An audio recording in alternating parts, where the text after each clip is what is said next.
এই যে মাতাবাড়ির উপরটা থেকে একটা অন্যরকম দৃশ্য। এখন এটা কিন্তু এখন বেশ বড় জায়গা। এই যে মার মন্দির থেকে আমরা খানিকটা দূরে চলে এসেছি। এখন পুরোটা কচ্ছপের আকৃতি নিয়ে তৈরি হচ্ছে, কচ্ছপের আকার। যখন পুরোটা রেডি হয়ে যাবে অসাম লাগবে, অসাম।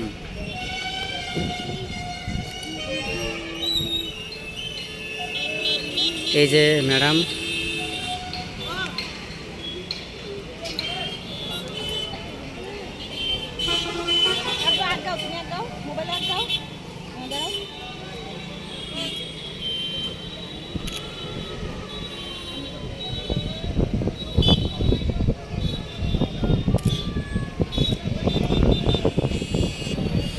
খুব সুন্দর দৃশ্য। হ্যাঁ, খুব সুন্দর ভিউ।